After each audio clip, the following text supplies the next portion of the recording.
നമസ്കാരം, ഇൻസൈഡിലേക്ക് സ്വാഗതം. ഹൈക്കോടതിയിൽ നാടകീയ സംഭവങ്ങൾ തന്നെയാണ് ഇപ്പോൾ അരങ്ങേറിക്കൊണ്ടിരിക്കുന്നത്. ഇനി വരും ദിവസങ്ങളിൽ ഇതിലും ട്വിസ്റ്റോട് കൂടിയ സംഭവങ്ങൾ നടക്കുമെന്നാണ് പ്രതീക്ഷിക്കുന്നത്. പ്രത്യേകിച്ചും സിദ്ദിഖും മുകേഷും ഏറെ കുരുക്കിലായിരിക്കുകയാണ്. മറുഭാഗത്ത് ജയസൂര്യയും.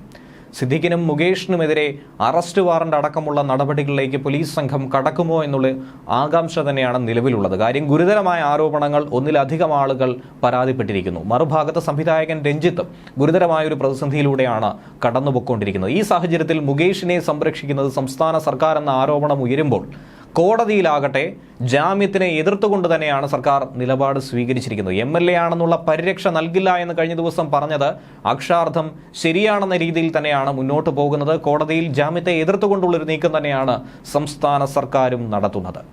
ബലാത്സംഗ കേസുമായി ബന്ധപ്പെട്ട് നടൻ സിദ്ദിഖ് ഹൈക്കോടതിയിൽ നിലവിൽ മുൻകൂർ ജാമ്യാപേക്ഷ നൽകി കഴിഞ്ഞിട്ടുണ്ട്.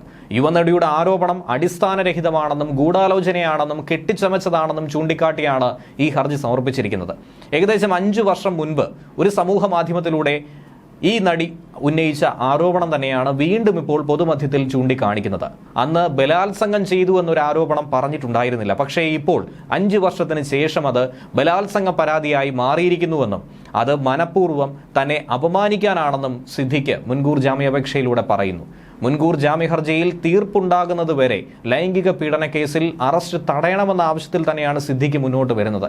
ഏതു നിമിഷവും അറസ്റ്റ് ഉണ്ടാകുമെന്ന ഭയം നടനെയും ഏറെ അലട്ടുന്നുണ്ട് എന്നുള്ളത് യാഥാർത്ഥ്യം തന്നെയാണ്. മറുഭാഗത്ത് മുകേഷിന് 3-ാം തീയതി വരെ മാത്രമാണ് കോടതിയുടെ ഭാഗത്തു നിന്നും ഒരു സംരക്ഷണമുള്ളത്. അതിലും വലിയൊരു തിരിച്ചടി തന്നെ ഉണ്ടാകുമെന്ന പ്രതീക്ഷയിലൂടെയാണ് കടന്നുപോയിക്കൊണ്ടിരിക്കുന്നത്. സിദ്ദിഖിനെതിരായിട്ടുള്ള ഈ ബലാത്സംഗ കേസിൽ പരാതിക്കാരിയുമായി പ്രത്യേക അന്വേഷണ സംഘം വേണ്ട വിധത്തിലുള്ള തെളിവെടുപ്പ് നടത്തിയിരുന്നു. സംഭവം നടന്നുവെന്ന് പറയപ്പെടുന്ന മസ്കറ്റ് ഹോട്ടലിലെത്തിയാണ് തെളിവെടുപ്പ് നടത്തിയത്. സിദ്ദിഖ് താമസിച്ച മുറിയൊക്കെ പരാതിക്കാരി ചൂണ്ടിക്കാണിച്ചു കൊടുത്തു. അന്വേഷണ സംഘത്തിന് മുന്നിൽ എന്തൊക്കെയാണ് സംഭവിച്ചതെന്ന് വിവരിക്കുകയുണ്ടായിരുന്നു. കേസിനാസ്പദമായ സംഭവം 2016 ജനുവരി 28-ാം തീയതി 101D എന്ന മുറിയിലാണ് സംഭവിച്ചതെന്നും അവിടെയായിരുന്നു സിദ്ദിഖ് താമസിച്ചതെന്നും അന്വേഷണ സംഘം തന്നെ വ്യക്തമാക്കുന്നുണ്ട്. പരാതിക്കാരിക്കൊപ്പം ഹോട്ടലിലെത്തിയ സുഹൃത്തിന്റെ മൊഴിയും ഇക്കൂട്ടത്തിൽ രേഖപ്പെടുത്തിയിട്ടുണ്ട്.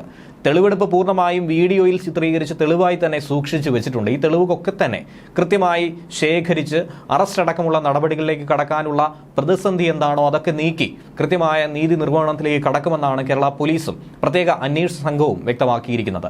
അതിജീവിതയുടെ മൊഴി മാത്രം സ്വീകരിച്ച് കേസെടുക്കാമെന്ന സുപ്രീം കോടതി വിധി പോലും നിലവിലുള്ളതുകൊണ്ട് ഈ മൊഴി മാത്രം ധാരാളം, അതനുസരിച്ച് തന്നെ അറസ്റ്റിലേക്ക് കടക്കാമെന്ന് തന്നെയാണ് പോലീസ് സംഘത്തിനുമുള്ളത്. പക്ഷേ കോടതിയിൽ എത്തുമ്പോൾ കൃത്യമായ തെളിവുകളില്ല എങ്കിൽ പ്രതികൾ രക്ഷപ്പെട്ടു പോകുമെന്നൊരു സാഹചര്യം ഉള്ളതുകൊണ്ട് തന്നെ കൃത്യമായ തെളിവ് ശേഖരണമാണ് ആദ്യഘട്ടത്തിൽ പോലീസ് സംഘം കരുതുന്നത്.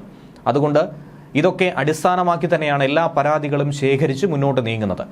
അതേസമയം മറുഭാഗത്ത് ബലാത്സംഗ കേസിൽ പ്രതിയായ MLA മുകേഷിന് ജാമ്യം നൽകരുത് എന്നുള്ള ശക്തമായ വാദം തന്നെയാണ് സർക്കാർ കോടതിയിൽ നിലപാടായി അറിയിച്ചിട്ടുള്ളത്. ബലാത്സംഗ ആരോപണമാണ് MLAക്കെതിരെ ഉന്നയിക്കുന്നതെന്നും കസ്റ്റഡിയിൽ ചോദ്യം ചെയ്യണമെന്നും അന്വേഷണ സംഘം കോടതിയിൽ ആവശ്യപ്പെടുകയുണ്ടായിരുന്നു. ഇതിൽ നാളെയും ഈ ഹർജിയുമായി ബന്ധപ്പെട്ട് നാളെയും വാദം തുടരാൻ തന്നെയാണ് തീരുമാനം. കൃത്യമായൊരു തീരുമാനത്തിലേക്ക് ഇന്ന് കടക്കാൻ കഴിഞ്ഞിട്ടില്ല. പ്രധാനമായും ഗുരുതരമായ വിഷയങ്ങൾ തന്നെയാണ് മുകേഷിനെതിരെ ആരോപിച്ചിരിക്കുന്നത്. ബലാത്സംഗം, സ്ത്രീത്വത്തെ അപമാനിക്കൽ, അതിക്രമിച്ച് കടക്കൽ എന്നീ കുറ്റങ്ങളാണ് മുകേഷിനെതിരെ ചുമത്തിയിരിക്കുന്നത്.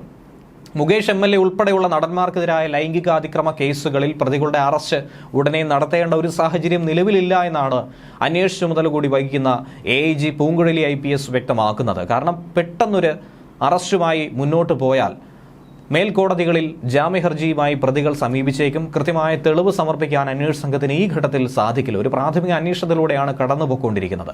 എന്നാൽ എല്ലാ പഴുതുമടച്ചുള്ള അന്വേഷണം നടത്തുകയാണെങ്കിൽ ജാമ്യഹർജിയുമായി ഏത് കോടതിയെ സമീപിച്ചാലും ജാമ്യം ലഭിക്കാത്തൊരു സാഹചര്യം ഉണ്ടാവുകയും കാര്യങ്ങൾ കൂടുതൽ ഗൗരവകരമായി തന്നെ പരിഗണിക്കേണ്ട ഒരു വിഷയം കോടതിക്കുണ്ടാവുകയും ചെയ്യും.